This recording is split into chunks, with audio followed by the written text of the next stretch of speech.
자, 오늘 공부하실 주제는 용도 지역 관련한 지문 분석부터 보셔야 되는데, 지난 시간에 했던 얘기 간단하게 보시고 나서 말씀을 드리겠습니다. 자, 일단 계획의 체계라고 해서 제일 위에 있는 계획을 국가계획이라 부르게 될 것이고, 그 다음에 이제 광역도시계획, 도시군 기본계획, 도시군 관리계획 이런 순서로 돼 있었습니다. 그래서 사실 중심이 되는 것은 도시군 관리계획이라는 개념이 되게 될 것이고, 전국토 21개 중에 하나의 등급을 매겨서 건폐율과 용적률과 용도 제한 등을 하자는 개념, 이걸 우리가 용도 지역이라고 얘기를 합니다. 그래서 토지가 있으면 항상 용도 지역이라는 개념은 존재하고요.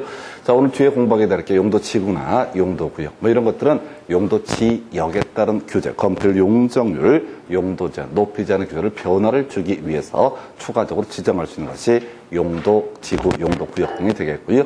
자, 토지가 있으면 일단 용도 지역이라고 하는 것이 존재하게 될 것이고요.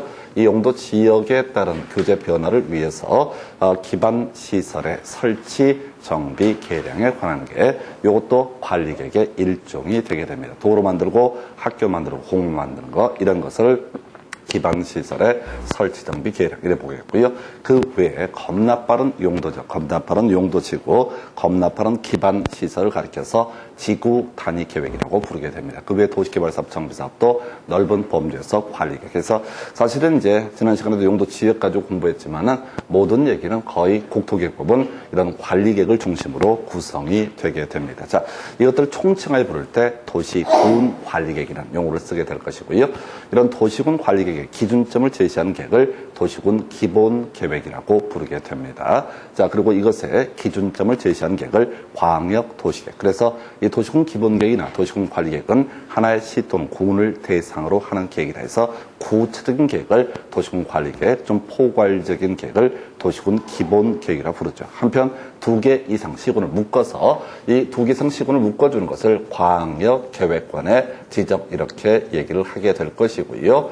자, 그래서 광역계획권 지정되면은 이 광역계획권의 장기 발전 방향을 제시하는 것을 광역도시계획이라고 부릅니다. 그래서 이 광역도시계획이 잇따르면 앞으로 기본계획, 관리계획이라고 하는 것은 이런 광역도시계획 부업되게 수립이 돼야 된다. 이런 식의 체계가 있었고요. 그래서 이 계획의 체계에 관련한 지문들, 거저주는 지문이죠. 그래서 상위계획과 하위계획이 충돌하면 이때는 상위계획을 우선하여 적용한다. 그래서 광역도시계획과 국가계획이 충돌하면 국가계획의 내용이 우선한다. 광역도시계획이라고 하는 것, 기본계획 그리고 관리계획 수립의 지침을 제시하는 계획. 그래서 광역도시계획과 기본계획, 관리계획이 충돌하게 되면 광역도시계획의 내용을 우선한다. 기본계획 기준으로 봤을 때 국가계획 그리고 광역도시계획과의 관계, 상위계획인 국가계획의 내용이 우선하고 그 다음에 광역도시계획의 내용이 우선하게 된다. 한편 기본계획은요, 관리계획 수립의 지침이 되는 계획을 가리켜서 기본계획이라고 정의를 하게 됩니다. 자, 관리계획은요, 광역도시계획, 기본계획 또는 이제 국가계획 이런 것들에 다 부합하게 수립을 해야 된다라고 했던 것이고요. 다만 급하면은 자, 도시군 관리계획 함께 입안할 수 있다. 이런 식의 얘기들. 그리고 기준이라고 하는 것은 무조건 공법에서 기준은 다 국토교통부 장관이 정한다. 또는 이제 정한다라는 명제 앞에는 국토교통부 장관이 이런 식으로 가달라고 그랬었고요. 자, 재검토 관련해서 광역도시계획은 재검토 주기가 없는 데 비해서 기본계획, 관리계획 5년마다 재검토, 자, 마다마다 5년마다 해서 오늘 뒤에서 한번 공부하게 될 게 도시공객시설 사업 관련해서 공동구 유지 관리계획이라고 하는 거 5년마다 수립을 하게 된다. 이렇게 그림을 잡아주게 됩니다. 그래서 자, 27회 때 나왔던 주제, 이 기본계획 수립할 때, 재검토할 때 일정한 절차라는 것을 거쳐야 되는데 지금 최근 5년 사이에 토지 적성 평가 등이 실시가 됐으면 어떻다? 한 번은 생략할 수 있다. 28회 때 나왔던 주제, 관리계획 5년마다 재검토. 너무 쉬워서 답은 안 뽑아요. 자, 근데 이제 관리계획 재검토 시정 군수가 상위 계획에 부합하게 관리계획을 수립을 해야 할 것인데 문제는 뭐라고요? 자, 지금 시장군수가 제대로 하지 않는다라고 했을 때 도지사, 시장 군수에게 조정을 요구할 수 있다라고 하는 거에서 도지사, 시장, 군수에게 조정을 요구할 수 있다. 28회 때 이 문제를 가지고 도지사, 국토부 장관에게 변경을 요구할 수 있다. 이따오로 출제가 돼 있었습니다. 그래서 요 정도고요. 자, 광역도시계획 관련해서는 쟁점 두 가지라고 그랬습니다. 해서 광역계획권 지정은 누가 하느냐라고 했을 때 한 거, 또 하나가 광역도시계획 수립권자가 누가 되느냐. 답은요, 국토부 장관 또는 도지사가 광역계획권을 지정을 하게 된다. 그 다음에 이제 광역도시계획은 국토부 장관 또는 도지사가 수립할 수 있다. 뼈대만 잡고 가시게 되는 거예요. 그래서 자, 긴 얘기 필요 없고요. 국토부 장관 광역계획권 지정할 수 있다. 물론 절차적으로 중앙도시계획위원회 심의를 거쳐야 된다. 이런 것들이 있었고요. 자, 그래서 국토부 장관이 광역계획권 지정하면 시도지사가 수립하는 게 원칙인데 이건 시험에 낼 수가 없다고 그랬어요. 예외 파트. 바로 국토부 장관 일정한 경우에 다 수립할 수 있다라고 하는 거 아주 심플하게 가셔야 돼. 중간 사연들을 계속 바꿔치기 하는데 거기에 쫓아가면 안 되고요. 국토부 장관은 어떻다 수립할 수 있다라고 하는 거. 시험 문제 구성할 때, 자, 국토부자, 광역도시계획 수립권자, 국토부 장관이다 또는 도지사다. 오른편 되겠고요. 틀리게 구성을 할 때 수립할 수 없다라는 식으로 말장난하는 것 같다. 그래서 공법이라는 과목에서는 그냥 무조건 찍으셔야 돼. 우리가 지금 공부를 하고 이런 것들도 점수를 받기 위한 과정인데요. 문제는 공법은 하도 양이 많아가지고 손을 댈 수가 없어요. 특히 다른 민법이나 이런 과목보다 양이 뭐 2배, 3배가 됩니다. 교재 두께 보시면은 어차피 16년 동안 나왔던 주제하고 8년간의 지문만 가지고 교재를 쓰는데 이 공법이 제일 두꺼워요. 그러니까 몇 개 외운 다음에 다 치고 넘어가셔야 돼. 그래서 제가 지난 시간에 강조드렸던 거, 자, 첫 시간에 했던 얘기가 없다라는 표현은 90% 이상이 틀리게 구성이 된다. 그래서 시험 문제를 보시게 되면 옳고 그르고를 따져 물을 것도 없이 없다, 있나, 없나 한번 쓱 확인해 보셔야 돼. 1초밖에 걸리지 않습니다. 그래서 혹시 틀린 것을 고르시 없다 하게 되면 대박 터지는 거예요. 나머지 지문 하나도 몰라도 그 외운 알량한 지식을 가지고 답을 맞추실 수가 있습니다. 그리고 또 하나 작년에 유행했던 것이 포함한다 오른편, 포함하지 않는다 틀린 표현. 너무너무 어려워요. 그래서 예를 들어서 광역도시계획에 이러이러한 내용이 포함된다. 그 알게 뭡니까? 알 수가 없어요. 그런데 포함한다 오른편, 포함하지 않는다 틀린 편에서 작년에 없다 하고 포함한다 요 공식에 따라서 찍기만 하더라도 8문제 중에 7문제를 맞출 수가 있었어요. 그래서 문제 다 어려웠어요. 너무너무 어려웠어요. 근데 공부를 많이 하신 분들은 오히려 작살났던 시험입니다. 왜?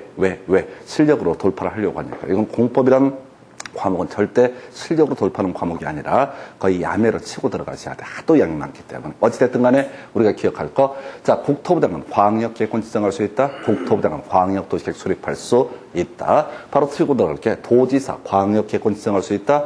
도지사 광역도시계획 수립할 수 있다 해서 과거에 나왔던 이슈들 광역계획권 지정 시도지사가 지정한다라든가 광역계획권 지정 광역시장이 지정한다라는 식으로 해서 틀리게 구성이 됐습니다. 그래서 26, 27, 28, 29 4년 동안 연속 나왔던 거 수립권자와 지정권자만 가지고 쟁점을 삼습니다. 그리고 우리가 지난 시간에 지방의회 의견을 들어야 한다, 공청회를 개최해야 된다 이런 구질구질한 얘기들은 전혀 쟁점이 되지 않는다. 절차 이런 것들은 중요한 내용이 될 수가 없다 해서 수립권자, 지정권자가 여기서 출제 이슈. 그 다음에 이제 기본계획 파트, 내릴 게 별로 없었죠. 자, 기본계획, 광역도시계획에 부합되게 수립을 해야 할 것이고요.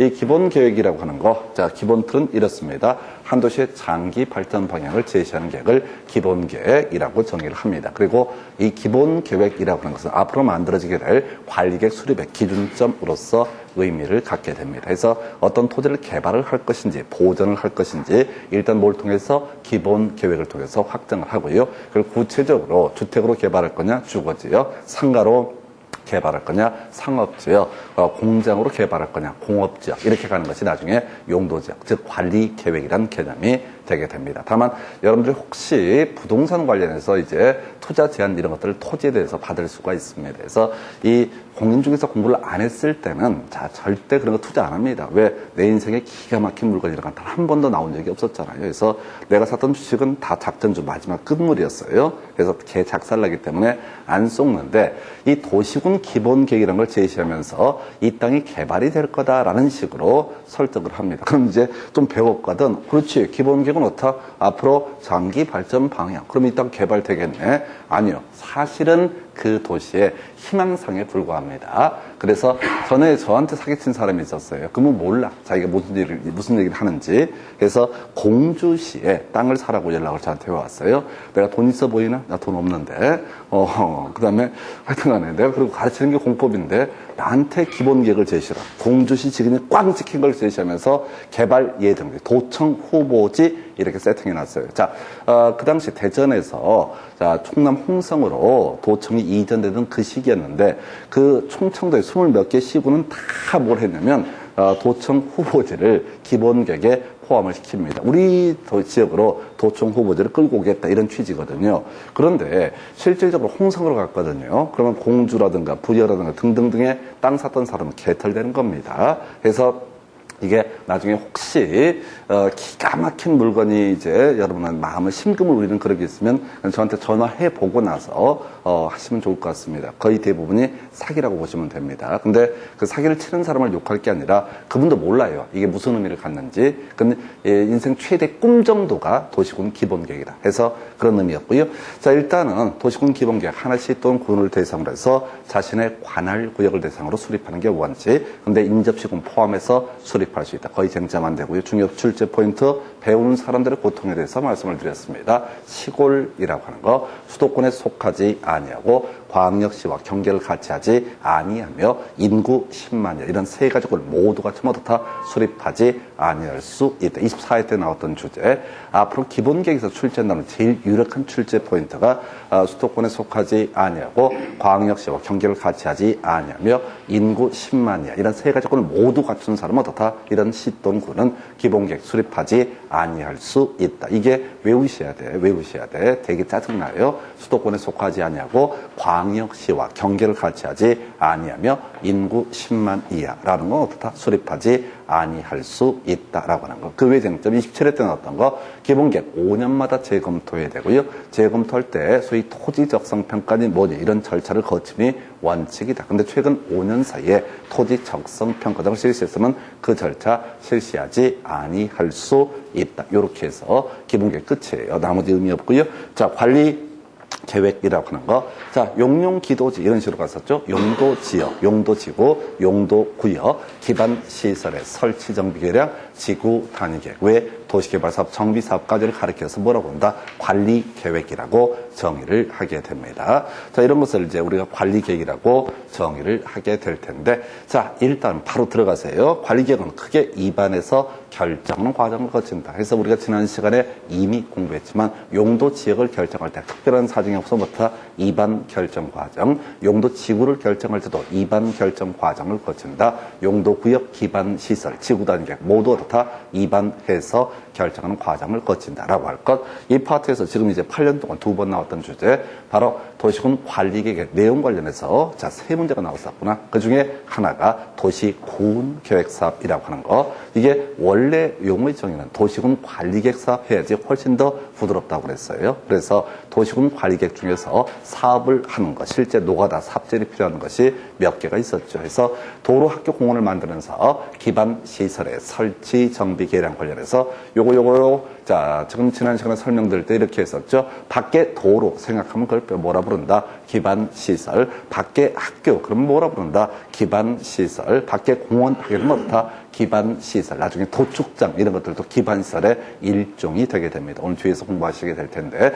자, 문제는 그거죠. 이 기반 시설을 설치하자고 결정까지 했다. 그러면 도로 예정지, 학교 예정지, 공원 예정지라고 용어를 쓰게 될 텐데 법에서는 뭐라 부른다? 도시군 계획시설. 자, 내 땅의 도로 예정지가 결정이 됐다. 그걸 뭐라 부른다? 도시군 계획시설. 내 땅의 학교 예정지가 결정이 됐다. 이걸 뭐라고 한다? 도시군 계획시설. 실제로 학교를 만들고 도로를 만드는 사업을 가리켜서 뭐라고 한다? 도시군 계획시설 사업. 그냥 약속입니다. 약속. 공법은 민법이랑 또 다르게 약속들이 더럽게 많아요. 그래서 용어 자체가 더럽게 낯설기 때문에 이게 합리성도 없어요. 민법보다 훨씬 더 합리성이 결여되어 있는 게 공법입니다. 그래서 일단은 도시군 계획시설 사업, 그리고 도시개발 사업, 정비 사업을 묶어서 부를 때 뭐라고 한다? 도시군 계획 사업. 29회 때 다음 중 도시군계획사업에 해당하는 것을 모두 고르시오. 답은 5번 기영, 니은, 디. 그래서 오늘 또 찍기 얘기를 해야 되죠. 옳은 것을 모두 고르시오. 공법에서만 적용됩니다. 학개론이나 민법, 그다음에 이제 중개사법 이런 것들은 내용이 어렵지 않기 때문에 자, 좀 디테일하게 분석을 해 보셔야 돼요. 근데 공법은 양이 하도 많아서 29회 때 처음 나왔다고요.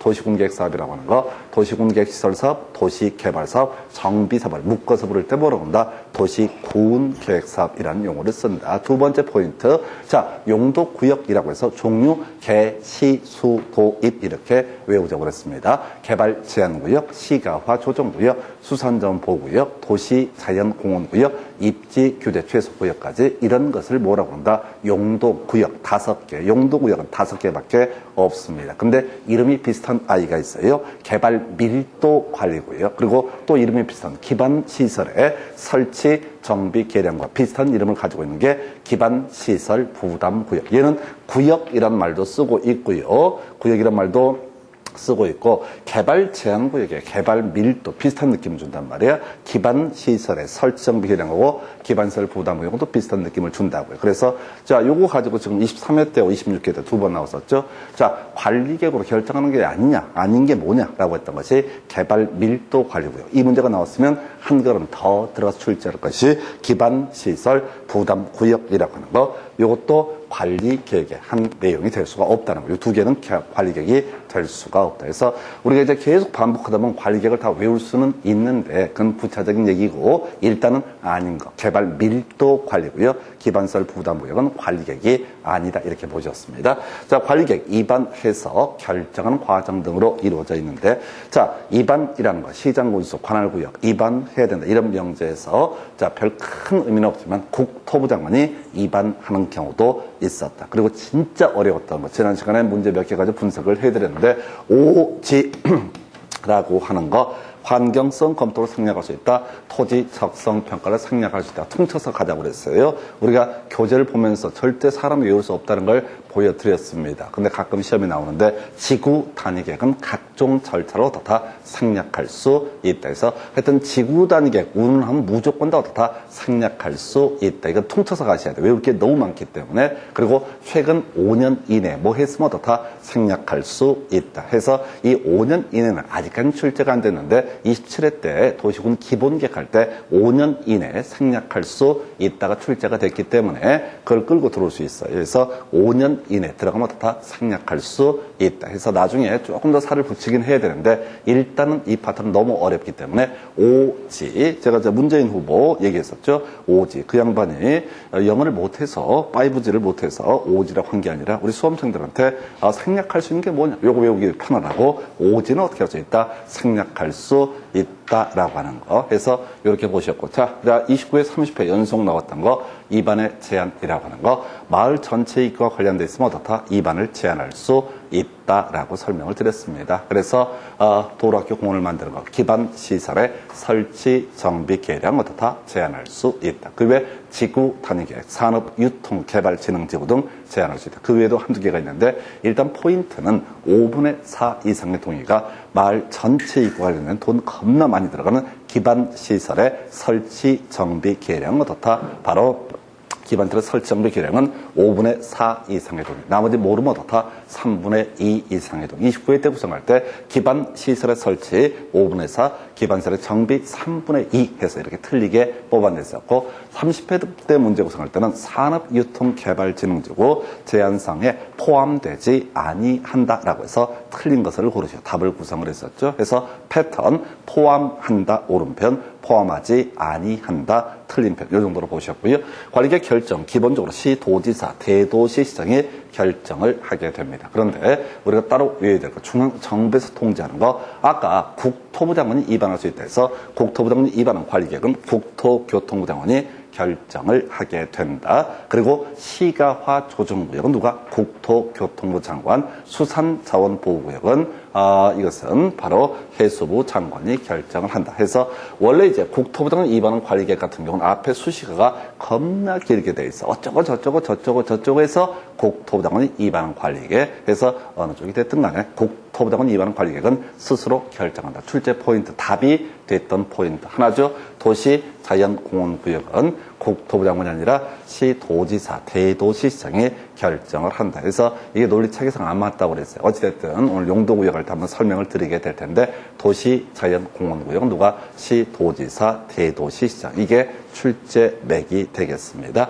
자, 이런 관리계획은요, 입안에서 결정해서 지도에다 표시해주는 지형 도면의 고시라는 과정을 거치게 되는데 지형 도면의 고시가 있게 되면은 그 고시가 된 날부터 부터 효력이 발생한다. 해서 이미 우리 지문과정 분석할 때 다음 날 해서 계속 틀리게 뽑아냈던 거 기억하셔야 됩니다. 왜? 뒤에 가면 다 다음 날에 붙어 있어. 유일하게 다음 날 없는 게 이 아이야. 그래서 출제위원들은 다른 법조문에서 다음 날에 다 붙어 있으니까 지형도면의 고시가 된 날에 다음 날부터 효력이 발생한다. 이딴 식으로 갔었고요. 기득권법 기본적으로 됩니다. 그런데 예외 관련해서 시가화 조정구역의 경우에는 신고해야지 사업 또는 공사를 계속할 수 있다. 그래서 자세히 보지 말자고 그래서 시가화 조정구역도 뭐야? 신고해야. 과거에 나왔던 질문들 시가화 조정구역 점점점 관계없이 틀렸고요. 시가화 조정구역 점점점 신고 없이 틀렸고요. 시가화 조정구역 점점점 허가 받아야 이런 식으로 해서 틀리게 뽑아냈던 지문들. 그래서 앞에 있는 지문을 또박또박 보는 게 좋은 게 아니라 지금 색깔 제가 일 없이 붙여놨어요. 그래서 시가화 조정구역 들어가면 어떻다? 신고해야 사업 또는 공사를 계속할 수 있다. 마지막 쟁점 이렇게 관리가 결정되면 시장부서 5년마다 재검토 그때 광역 도시계 기본기계 부합되게 수립을 해야 할 것인데요. 자, 문제는 시장부서가 제대로 하지 않는다. 그럼 도지사, 시장, 군수에게 조정을 요구할 수 있다. 겁나 깁니다. 그래서 일단 외우는 순서가 뭐라고요? 도지사 조정을 요구할 수 있다. 누구한테? 시장, 군수에게. 요걸 28회 때 답을 뽑았던 주제 이렇게 설명을 드립니다. 이 정도 관리계획이었었고요. 이 중에서 지난 시간에 용도, 지역이라는 주제를 가지고 설명을 드렸었죠. 그래서 토지 등급 21개 이걸 외우셔야 돼. 되게 힘들다고 그랬었고 어제도 했고 오늘도 했지만 오늘 이제 하게 되면은 마치 다 될 것 같은 불길한 예감이 드는데 너무 걱정하지 마십시오. 그래서 한 이틀 정도 지나게 되면 다시 리셋되게 됩니다. 그래서 이 과정을 저하고 이제 한 1년 동안 죽으라고 미친놈처럼 저는 앞에서 떠들게 될 테고 이제 그렇게 생각하실 거예요. 이제 말이 더럽게 빨라도 이제는 내 귀가 들린다. 그게 이제 처음에는 말이 더럽게 빨라가지고 뭔 소리인지 하나도 몰랐었는데 제 별명이 1.4배속입니다. 그래서 애초에 1.4배속. 근데 더 놀라운 건 제 강의를 mp3로 1.6배속 그걸 다시 배속을 올려가지고 녹음을 해가지고 들었던 분이 있습니다. 그래서 전 부천에서 중개업 하십니다. 그래서 하여튼 뭐 겁나 꼴대를 아줌마야. 더럽게 게으른 거야. 빨리 들으려고, 빨리빨리 들으려고. 그래서 하여튼 듣다 보면 뭐 잡해. 그래서 용도 지역. 일단은 전국토 21개 중에 하나의 등급을 매기는 개념이 용도 지역이다라고 이렇게 전제가 돼야 되겠고요. 자, 용도 지역이라고 하는 거 크게 종류가 4가지 해서 자, 도시지역 16개로 세면 되죠. 인구 산업에서 개발하자는 장 뉘앙스만 필요합니다. 그래서 어떤 토지 용도적이 도시지역 일대만 어떻다 개발할 수 있다. 이런 뉘앙스. 그래서 저도 이제 꿈이 있다면 도시지역에 있는 땅 한번 사보는 게 꿈이에요. 그래서 그중에 제일 싼 땅은요. 나중에 보시겠지만 보전 녹지 되겠습니다. 보전 녹지는요. 자손 만대 상속할 수 있는 그런 재산이 됩니다. 절대 개발이 안 되는 토지가 보전 녹지. 그래서 혹시 또 나중에 이 공부하시고 안양에 평당 10만 원짜리 땅이 나왔다. 겁나 싼 거 나왔다. 라고 했을 때 항상 마음속에 생각해야 돼. 내 인생에 기가 막힌 물건은 절대로 나타나지 않는다. 그게 확률상 99% 보전 녹지고요. 보존 녹지 같은 경우는 확률상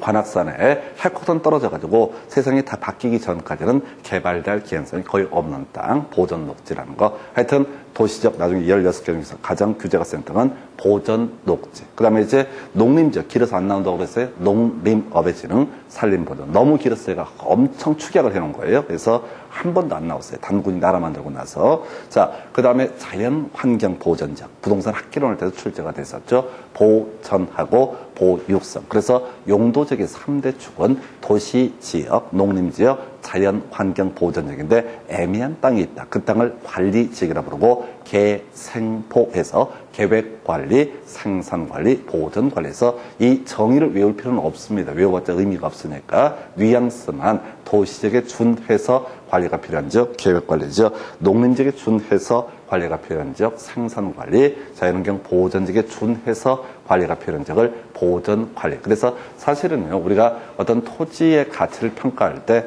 용도지역, 이게 거의 처음이자 마지막에 거의 대부분 여기서 이미 판가름이 납니다. 저는 시골에 한 790평 땅이 있거든요. 그래서 그 땅만 개발되면 저는 약 안 팔아도 됩니다. 이렇게 밤낮으로 미친놈처럼 떠들지 않아도 되는 그날 하여튼 그 땅은 내 땅이다. 이게 거의 우리 누나들하고 다 쇼를 봤어요. 근데 상속 재산을 처리를 안 합니다. 우리는 가족 간에 너무 화해가 좋아서 서로 네가 가져라 이렇게 양보합니다. 진짜 서로 양보해. 서로. 그 금액 돼요. 계산해 보니까 한 2천만 원 가까이 되더라고. 다만 살 사람이 있다는 전제 하에서 세금만 뒤지게 될 뿐이지 살 사람이 아무도 없어. 살 사람이 아무도 없어. 그래서 하여튼 제가 그 땅 개발되면 그 학원 문 닫고요. 그때부터는 땅 지주로서의 삶을 살아갈 거예요. 그래서 그 땅, 자, 언젠가 개발이 될 거예요. 그런데 그 땅은 소위 자연환경 보전지역. 그게요, 가뭄 심할 때도 계속 물이 나오는 천수답입니다. 대박이에요, 대박. 그러나 그 땅을 사겠다는 사람이 없다는 거. 그게 좀, 참, 그래. 그래서 나중에 혹시 제가 돈 좀 벌면은 내가 그 동네 땅을 다 사버리려고 그래. 그래서 친구한테 자랑하려고요. 구글러스로. 내 땅 보여줄까? 해서 다 논밭. 아무도 관심 안 갖는 땅. 그래서 그 땅은 사실은 대부분 농작지, 경작한 사람도 없습니다. 그래서 하여튼 간에, 수도권에 핵폭탄 떨어져가지고 그 땅이 개발되는 그날 되면은 저는 강의를 접습니다. 그래서 하여튼 개생보, 이름만, 뉘앙스만 가지고 가셔야 됩니다. 자, 그 다음에 좀 어려웠던 게, 자, 우리 일종 전용 주거지역, 단독주택 중심 이렇게 해서 일, 전, 단, 이, 자, 전, 공 이런 식으로 외웠습니다. 그래서 일종 전용 주거지역은 단독주택 중심, 주로 단독주택 지어라 이런 취지고요. 이종 전용 주거지역은 공동주택 중심이라고 하는 거, 이게 어려워요. 나머지 일반 주거지역은 자, 층수에 따라 1, 2, 3종으로 나눌 수 있다 해서 저층, 중층, 중고층 해서 저층은 4층 이하를 의미한다고 그랬습니다. 그래서요, 아파트가 안 되는, 아파트는 공동주택이고요. 5개층 이상이 주거 용도로 쓰이면 아파트라고 정의를 하게 됩니다. 그래서요, 자, 일종 전용 주거지역은 아파트가 입지할 수 없다. 일종 일반 주거지역은 4층 이하니까 아파트가 들어가지 않는다. 이 정도까지만 우리가 시험용으로 준비하실 수가 있습니다. 준주거지역이요. 주거기능 외에 상업 업무 기능의 보완이 필요한지요. 상업지역은요, 중심, 일반, 유통거리. 요거 몇 번 들으셔서 대충 기억하는 걸 제외하고는 의미가 없어요. 가장 번호한지요. 자, 중심 상업지역. 그 다음에 일반 상업지역은 조금 처지는 지역. 물론 이런 데 있는 분도 아무리 애가 어려도 그냥 형이라고 불러줘야 됩니다. 땅값이 어마무시한 땅들이죠. 그 다음에 유통상업적은 도매시장, 근린상업적은 재래시장 정도, 소매시장 정도의 뉘앙스, 공업적 전 일준에서 주로 중화공업, 전용공업적, 환경을 저해하지 않는 공업, 일반 공업지역, 준공업적은 경공업 외 주거, 상업기능의 보완이 필요한 지역, 이런 뉘앙스, 자생보. 아까 관리지역은 개생보 이렇게 갔었고요. 자, 아까 우리 녹지지역 제가 보존녹지 말씀을 드렸었는데, 자생보에서 자연녹지, 제한적 개발, 생산녹지, 개발 유보, 보존녹지, 보존 이라고 하는 거, 이런 것이 바로 도시역 16개 예시값이 됩니다. 그래서 하여튼 더럽게 복잡한데, 우리가 지난 시간에 교재 통해서 확인했던 것 중에 하나가 이런 주상 공록은 조례를 통해서 더 세분하는 것도 이론상 가능하다라고 하는 거, 27회 때 관련 쟁점 나와서 설명을 드렸습니다. 그래서 지금 용도적인 정의를 쭉 보셨는데, 용도적을 정한다라고 하는 거 21개 중에 하나의 등급을 매기는 과정인데, 소위 입안해서 결정하는 과정을 통해서 용도적 21개 중에 하나를 지정을 하게 된다. 이렇게 뼈대를 잡게 됩니다. 이게 기본 구조가 될 것이고요. 자, 그리고 나서요, 지금 이제 실제 이슈가 됐던 거, 요거 거의 출제 안 된다고 그랬어요. 그래서 어렵다고 그랬어요. 그래서 공유수면 같으면 어떻다? 지정된 것으로 본다라고 하는 거. 공유수면 같으면 지정된 것으로 본다. 외울 게 뭐라고요? 공유수면 같으면 지정된 것으로 본다. 오늘 좀 이따 문장 가지고 분석해 드릴 텐데, 공유수면 바다를 메꿨을 때 용도적 뭘로 정할 거냐? 그러면 원래대로 가면 항상 어떤 과정을 거쳐야 된다. 입안해서 결정하는 과정을 거쳐야 된다. 근데 이게 몇 년씩 걸리거든요. 해서 복잡하니까. 자, 바다 있고요. 바다를 메꿨고 육지가 있습니다. 육지가 있으면 여기는 항상 용도 지역이라고 하는 것이 21개 중에 하나를 갖게 될 것이다. 바다를 메고 있습니다. 그러면 여기다 뭘 해야 된다? 용도 지역을 정해야 할 것인데 이때 혹시 바다를 메꾼 목적하고 이웃하고 있는 토지의 용도적인 내용이 똑같으면 어떻다? 지정된 것으로 본다. 이렇게 설명을 드렸습니다. 지정된 것으로 본다. 그래서 그냥 외우시면 돼. 공유수면 같으면 지정된 것으로 본다. 그래서 포인트가 뭔지 아세요? 지정된 것으로 본다. 그 앞에 뭐가 있어야 돼? 같으면. 그래서 좀 이따 지문 가지고 분석해 드리겠지만 다르거나 모르겠거나 둘 이상의 용도지역에 걸쳐 있거나 모두 다 입안 결정 과정을 통해서 용도 지역을 지정을 하게 되는 겁니다. 딱 하나 어떻을 때 같으면이라고 하는 거 10년 동안 한 번 나왔어요. 그래서 공유 수면 뜨게 되면 어떻다? 같으면 지정된 것으로 본다. 많이 외우려고 하지 마. 거의 나올 확률이 작아요. 해서 나오면 얘가 답이야. 틀리든 맞든 공유 수면 같으면 지정된 것으로 본다. 그리고 진짜 어려웠던 게 이거였었죠. 우리 법에서는 도시 지역으로 결정 고시된 것으로 보는 케이스가 몇 개가 있었습니다. 그 중에서 유일하게, 단군이 태어나기 전에 곰이 사람 됐은 후로 유일하게 출제했던 쟁점이 택지 개발지구. 이거는 특별히 뭐로 본다? 도시 지역으로 결정 고시된 것으로 본다. 이런 조항들이 존재했었고요.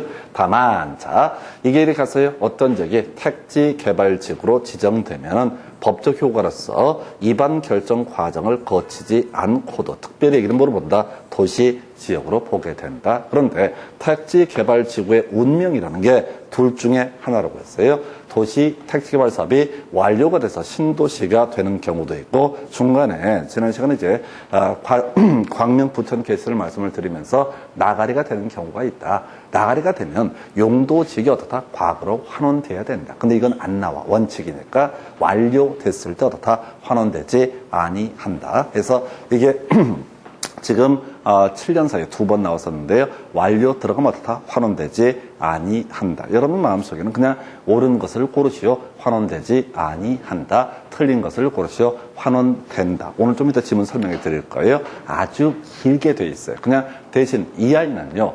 출제가 될지 안 될지는 제가 누차 말씀을 모릅니다. 대신 출제가 되면 환원된다, 환원되지 아니한다. 이 주제만 가지고 출제가 이루어지게 됩니다. 그래서 이게 지금 7회 때인가 마지막 구성이 됐어요. 지금 한 4년 됐기 때문에 나올 수가 있어요. 그래도 어떻다고요? 답을 외우고 들어가셔야 돼. 환원되지 아니한다. 왜? 나머지 항목들은 지난 시간에 설명드릴 때 잘못 출제하면 다 출제 오류 시비가 붙기 때문에 답을 구성을 할 수 없다라고 설명을 드렸습니다. 요즘에 진짜 문제 대박으로 잘 출제합니다. 문제를 볼 때마다 무릎을 탁탁 쳐요. 이 새끼들이 가방까지 긴 데는 이유가 있구나. 대학 교수 5명이 붙어서 출제하면은 와우 정말 얘가 정말 얘들 수준이 높구나라고 하는 그 사람들 법 좀 몰라요. 법 좀 모르는데 문제는 거의 퍼펙트하게 출제를 해요. 왜? 출제 오류 시비가 나오지 않게. 자, 하여튼 환원되지 아니한다. 그 다음에 이제 지난 시간에 외워달라고 했던 거, 숫자 더럽게 많았던 거. 자, 오늘 한번 외워보시고 또 돌아서면 잊어버리시고요. 자, 주거지역이라고 하는 거. 부터 시작해서 건폐율이라는 개념을 봐야 되는데 건폐율은 이렇게 설명드렸어요. 토지가 있다라고 했을 때 100평짜리 토지일 때 100평 가득 채워서 건물을 짓게 되면 불났을 때 온 동네 다 타죽게 된다. 국가에서는 그런 거 겁나 싫어한다. 누구는 몇 명은 살아있어야 돼. 요즘에 국가가 되게 슬퍼하는 게 뭔지 아세요? 애들을 안 낳아. 짜증이 나는 거야, 국가에서. 어떻게? 애들 놔줘야지, 어떻게 해야 돼? 그러면 계속 삥을 뜯고, 세금을 받아먹을 수 있는데, 애들 안 낳고 있네? 그 승질을 하니까, 애 낳게 되면 뭘 지원을 해주네, 만에. 거기에 속으면 안 됩니다. 거기 속아서 애 낳게 되면 평생을 노예로 살아요. 그리고 걔들이 중2쯤 되게 되면 맞짱을 뜹니다, 맞짱을 떠요. 제가 한 2-3달 전에 우리 딸내미하고 개판 맞짱 떴거든요. 말도 제대로 안 했어요. 한번 물어봤어요. 근데, 심하게 물어본 것도 아니야. 왜 학교를 안 가냐? 이런 거 안 물어봤어. 그냥 저녁은 먹었냐? 이런 식의 취지로 한번 물어봤는데, 눈을 탁 뒤집어 까고, 딱 고개를 안 숙여요. 내가 심한 물어보면 내가 나쁜 새끼지. 궁금해서 그냥 물어봤을 뿐인데, 눈을 푹 뜨고 뭐라고 딱 이렇게 계속 빤히 쳐다보고 있는 거예요. 그래갖고, 쫄았죠. 쫄아가지고, 아니, 아까 궁금했는데 이제 궁금이 사라졌다. 이렇게 해서, 그렇게 얘기를 했었죠. 그래서 결국은 애 안 낳는 게 제일 좋겠다. 오늘 아침에 나오는데, 우리 꼬마가 저보고, 무슨 뭐 핸드폰 케이스가 없어졌대나? 그러면서, 그걸 나한테 왜 얘기해? 그거 물어봤어요. 그럼 왜 그걸 나한테 얘기를 하냐? 사달라 이거야, 사달라 이거야. 그래서 국가가 좋아하더라도 애는 안 낳는 게 좋겠다라는 게 결론이에요. 다시 갑시다.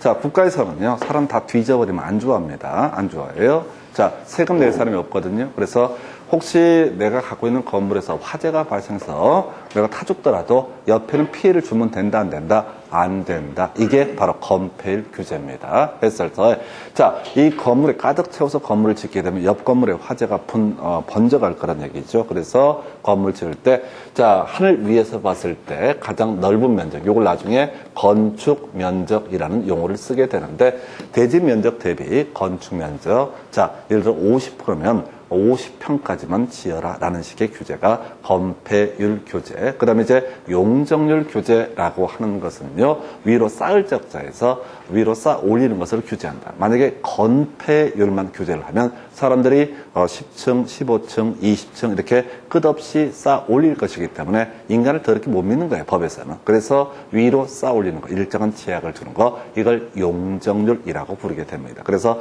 이 건폐율과 용적률이라는 개념을 통해서 뭘 하는 거라고요? 자, 건물 지을 때 크기를 규제한다. 그래서 스님이 얘기하셨잖아. 무소유의 기쁨에 대해서. 그래서 저희 사무실에 제가 책이 있거든요. 법정 스님 시리즈 책 5권 샀어요. 5권 사가지고 인생이 진짜 심심할 때 그걸 보려고 했는데, 일단 제일 문제가 심심할 시간이 하나도 없다는 거예요. 그게 정신이 없어갖고 지금 제가 책을 산 지 한 1년 넘었는데 한 2장도 못 넘겼어. 물론 그 2장도 넘겨도 짜증이 나더라고요. 새소리가 기쁘대. 산사에 있으면 새소리가 즐겁다는 거예요. 물소리가 즐겁. 이게 내가 중이 안 된 이유가 있겠구나. 나는 밤에 어디가 놀러 가고 물소리 들으면 무섭더라고요. 새소리 들으면 좀 기분이 좀 찜찜해. 그냥 그래. 저의 피를 타고난 애가 우리 딸내미니까 걔가 두 눈을 부릅뜨고 얘기를 하는 거죠. 그래서 우리 딸내미가 뭔 얘기를 하게 되면 뭐라 할 말이 없어요. 왜? 지의 비를 딱 닮아가지고 하는 짓거리가 다 똑같아. 다시. 자, 이게 내가 땅을 가지고 있다 할지라도 이게 내 건물을 지을 수 있다라는 게 토지를 이용하는 행위가 될 텐데 내 멋대로 이용을 할 수가 없다라는 거예요. 그래서 건폐율과 용적률 규제. 내가 보기에는 법정 스님도 요걸 배운 것 같아. 그래서 땅을 갖고 있으면 뭐라고요? 건폐율과 용적률. 그 뒤에 이제 용도 제한 규제까지 받게 됩니다. 땅 없으면요, 아무것도. 스님 땅 없으시죠? 그 고통이 심하시겠어요. 그래서 저도 땅이 790평이 있어가지고 상당히 힘들어요. 그 땅 볼 때마다 수많은 생각을 해요. 저기다가 뭘 할 수 있을까? 그래서 나중에 하나 가르쳐 드릴게요. 자연환경 보호전적 같은 경우는 초등학교는 설치할 수 있습니다. 초등학교 하나. 근데 뭐로 설치해, 거기다가? 학생도 없는데 뭐로 설치해? 아니, 설치를 할 수 있다고요. 자연환경 보호전적에서 거의 설치가 안 되는데 초등학교 설치할 수 있고요. 일정한 단독주택은 설치할 수 있어요. 근데 건폐율 20에 용적률 80% 이런 식으로 되어 있고, 하여튼 우리 건물의 크기 규제, 그 다음에 이제 건폐율 용적률에서 간접적으로 높이 제한의 문제도 현실적으로 발생이 됩니다. 그래서 주거적 건폐율 그냥 외우셔야 돼. 56657에서 주거적은 전 1준, 전용 주거적은 1종과 2종, 일반 주거적은 1, 2, 3종, 그 다음에 준주거적에서 일단은 용도적인 종류가 되게 노출이 많이 되셔야 돼. 그래서 시험 보실 때 이 건폐율 용적률 물어보거든요. 무조건 쓰면 돼요. 어떻게?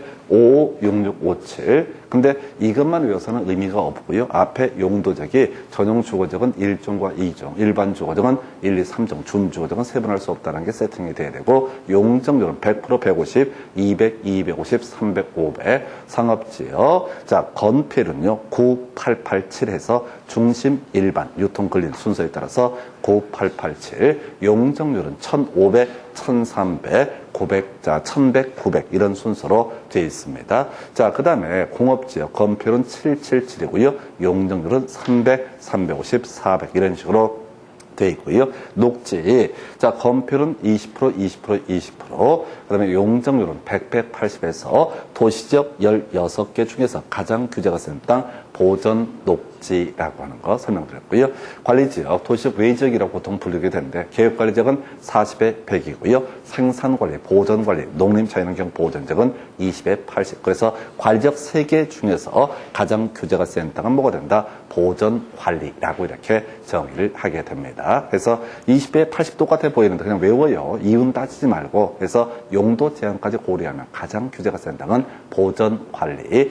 자, 그 다음에 농림지역 20에 80, 자연환경 보전지역 20에 80 이런 식으로 되어 있다고요. 자, 그래서 그럼에도 불구하고 가장 규제가 센 건 뭐가 된다? 자연환경 보전지역. 그냥 외우시면 되는 겁니다. 그래서 이건 용도 제한이라는 개념까지 엮여 있어서 그래요. 그래서 자, 우리가 토지 종류 21개 용도지역이라는 개념 보셨고요. 그 다음에 이 건물의 종류라는 개념이 있다고 그랬어요. 이걸 지금 공부를 하지는 않습니다. 그래서 나중에 이제 공법을 비롯해서 공부를 우리가 부동산에 대해서 제대로 공부를 하려면 토지의 종류와 건물의 종류만 세팅을 딱 하게 되면 나머지 모든 법조문이 다 이해가 됩니다. 나중에 건축법 할 때 자세히 볼 거예요. 이 중에서 아파트라고 하는 거 5개 층 이상, 5개 층, 5개 층 이상을 주거용도로 쓰이면 아파트, 공동주택으로 분류합니다. 그래서 결과적으로 21개 용도지역에 따라서 건폐율과 용적률과 용도 제한의 규제가 있게 된다. 그리고 아파트라고 하는 것은 일종 전용 주거죠. 일종 일반 주거지역은 설치할 수 없다. 그 외에 용도지역 제3종 일반 주거지역에서 허용되는 건물의 종류가 무엇인지 이런 게 지난번 시험에 나왔지만 학원 강사 지금 19년 차인데도 못 외워요. 그냥 찝고 버려야 될 문제가 되게 됩니다. 그래서 이걸 정리하면 용도지역 21개 중에서 가장 규제가 센 땅은 자연환경 보전지역. 그래서 용도지역이 지정되지 않게 되면 가장 규제가 센 자연환경 보전지역에 관한 규정을 적용한다. 그다음에 관리지역이 도시지역이 세분되지 않게 되면 보전 녹지에 관한 규정을 적용한다. 관리지역이 세분되지 않게 되면 보전 관리에 관한 규정을 적용을 한다. 좀 오래전 문제인데 이 중에서도 실제 시험 문제 포인트는 100% 관리지역. 제가 지난 시간에 설명드렸어요. 왜 관리지역을 출제하냐면 법조문이 1항이 예고요, 2항이 예고요, 3항이 예예요. 그럼 출제위원 입장에서는 가장 어려운 걸 출제를 하는 거예요. 1항이 어려워, 2항이 어려워, 3항이 어려워요. 다 똑같아요. 근데 자, 심리적으로 항상 뒤에 있는 애들을 가지고 출제가 이루어지게 됩니다. 그래서 이렇게 해서 용도지역 보셨고요. 이제 지문 가지고 몇 개 체크를 해볼까요? 여러분 교재 21페이지 가서 한번 간단하게 지문 몇 개 확인을 해보도록 하겠습니다. 자, 1번 지문이요. 저층 중심의 편리한 주거 환경, 2종 전용 주거지역. 그래서, 자, 이게 이제 틀렸는데, 2종 전용 주거지역은 앞에서 이렇게 갔었죠. 자, 공동주택 중심의 양호한 주거 환경. 근데 이런 건데 외울 수 없어요. 아까 우리 외울 때 1종 전용 주거지역이라고 하는 거, 1전단, 2전공 이런 식으로 외웠었어요. 그래서 1종 전용 주거지역, 단독주택 중심, 양호한 주거 환경, 2종 전용 주거지역은 2전공이라고 해서 바로 공동주택 중심, 그것만 가시는 겁니다. 더 이상 다 외울 수는 없어요. 2번 지문, 환경을 저해하지 않는 공업 배치, 이게 일반 공업적인데 별 의미 없어요. 자, 10년 동안 지문 2개 나왔고 둘 다 답으로 구성하지 않습니다. 용도적인 정의 자체는 중요치가 않습니다. 넘어갔어요. 21페이지 하단부. 자, 용도지역 중에서 도시지역에 해당하지 않는 것은 해서 도시지역은 주상, 공록 등 16개로 세분되게 되죠. 그런데 답은요, 계획관리지역이죠. 계획관리지역은 도시지역, 외지역. 이런 식의 문제도 28회 때 출제가 됐죠. 뭐 이런 문제는 거의 뭐 그냥 마구잡이로 점수 주려고 몸부림친 문제가 되겠습니다. 그래서 좋아할 거 없어요. 이런 문제 몇 개 안 나오니까 어쩌다 한번 이런 문제 나옵니다. 그래서 자, 하여튼 도시지역은 크게 주상, 공록 등 토탈 16개를 묶어서 부를 때 도시지역이라 부른다. 그 정도고요. 그 다음 여러분 교재 22페이지 가서 보니까 첫 번째 박스 용도지역을 다시 세부 용도지역으로 나누어서 지정하려면 도시군 관리계획으로 결정을 해야 된다 해서 용도지역을 지정할 때 변경할 때 다 관리계획으로 결정을 하게 됩니다. 2번 국토부 장관이 용도지역을 지정하는 경우 관리계획으로 결정한다라고 해서 오른편에서 자 다른 건 필요 없고요. 용도지역 자체가 뭐가 된다? 관리계획의 일종이다라는 개념. 답 안 되니까 신경 쓰실 필요 없습니다. 그 밑에 공유수면이라고 하는 건 나와 있죠. 그럼 뭐가 나와야 돼요? 같으면이라는 게 나와야 되죠. 그런데 보니까 둘 이상의 용도지역에 걸쳐 있는 경우 이렇게 나와 있죠. 예, 무시하시기 바랍니다. 전혀 중요치 않습니다. 그리고 공유수면 뜨면 뭐가 떴을 때만 같으면 떴을 때만 출제 이슈가 되게 된다. 그래서 공유수면 뜬 뭐라고요?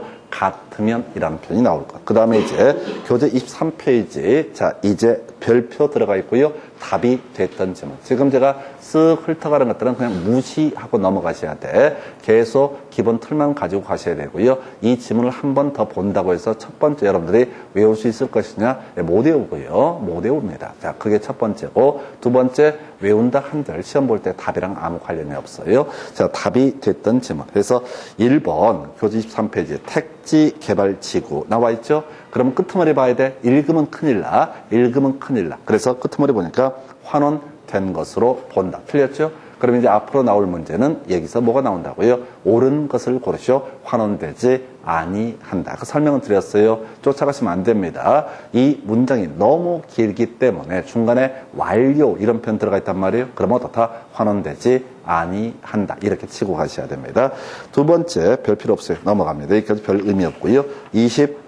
24페이지부터 검별 용종률 나와 있고 25페이지부터 이 문제는 무조건 맞춰야 돼. 이 문제가 그 검별 숫자 물어보는 거. 5, 6, 6, 5, 7, 9, 8, 8, 7, 7, 7, 7. 그리고 다 20%의 계획관리적 40%의 용적률은요. 주거지역부터 100%, 150, 200, 250, 300, 500이라고 하는 거. 그 다음에 상업지역, 중심상업지역 1500, 1300, 1100, 900. 공업지역 300, 350, 400, 녹지는 100, 180 이런 식으로 했던 거. 그래서 이 건폐율과 용적률을 따져 묻는 문제는 힘은 들어도 무조건 맞춰야 될 문제. 그래서 여러분 자료 25페이지 1번 문제 국토계획법상 건폐율의 최대 한도가 가장 큰 용도지역은 뭐냐라고 했을 때 이때 여러분 시험장이라고 한다면 그냥 써보셔야 돼. 그래서 눈으로 쓱 보시게 되면 뒤집니다. 헷갈려 버려요. 그래서 그냥 5, 6, 6, 5, 7 9887, 777, 다 20%의 계획관리적 40% 이렇게 써놓고 나서 찾아가기는 어렵지가 않습니다. 그래서 자 준주거지역은 70%고요. 일반 상업지역은 80%, 근린상업지역 70%, 전용공업지역 70%, 제3종 일반 주거지역은 70% 이런 식으로 해서 답은 2번 상업지역을 가지고 구성을 했습니다. 2번 문제 국토계획법상 건폐율의 최대 한도가 큰 용도지역부터 나열한 것은 이라고 되어 있죠. 이것도 그냥 써놓고 보는 거예요. 그래서 2종 전용 주거지역은요 50%이겠죠. 50%, 1종 일반 주거지역은 60%, 준공업지역은 70%, 계획관리지역은 40%.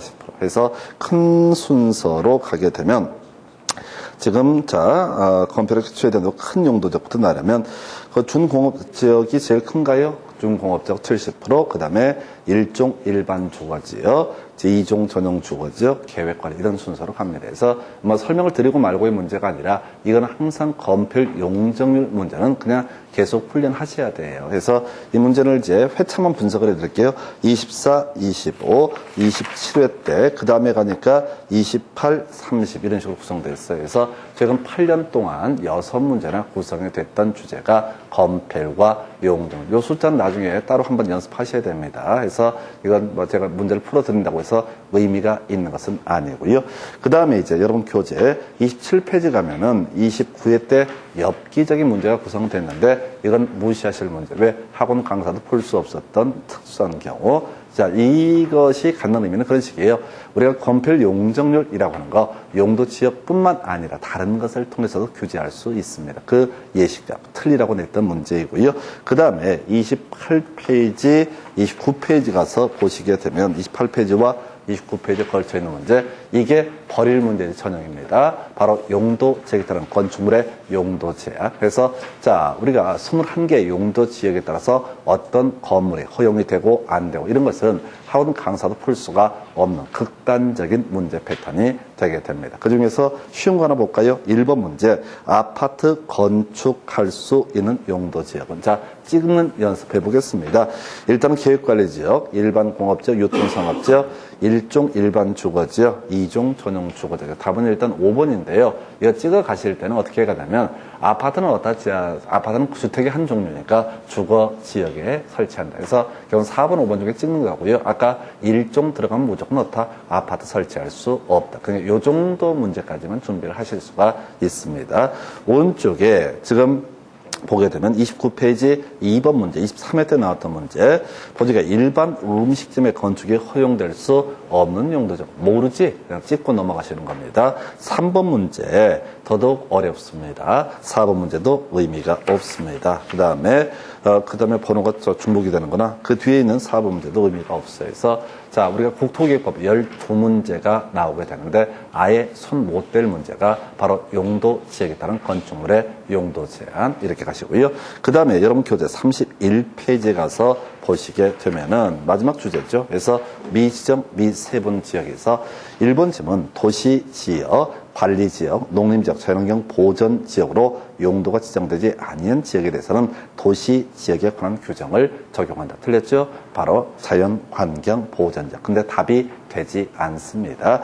2번요. 도시지역에 대해서 세부 용도적으로 지정되지 않았을 때 건폐율에 대해서는 자연녹지. 틀렸죠? 도시지역 중에서 가장 규제가 센 땅은 뭐가 된다? 보전녹지. 자, 그래서 틀렸고요. 3번 도시지역이 세부 용도적으로 지정되지 아니한 경우 용적률 규정을 적용할 때 보전녹지 옳은 표현 답이 되지 않았습니다. 4번 도시지역이 세부 용도지역으로 지정되지 아니한 경우 상산녹지. 틀렸죠? 보전녹지. 5번 답이 됐네요. 관리지역이 세부 용도적으로 지정되지 않았을 때 보전관리에서 틀리고 맞고를 떠나서 아까 제가 설명드릴 때 이게 그전에 나왔던 문제를 분석을 해도 그렇고요. 최근 8년간의 쟁점을 가지고 분석을 해도 그렇고 자, 이 중에서 뭘만 갖고 답을 뽑는다고요? 관리지역. 틀리든 맞든 항상 관리지역을 가지고 쟁점을 삼습니다. 나머지 하나 주제는 지금은 설명드리지 않을 주제. 해서 자, 이게 이제 지난 시간에 공부했던 한 3시간 했던 얘기 용도 지역까지 보시고 잠시 끊었다가 용도 지구 구역 등 이어서 가도록 하겠습니다.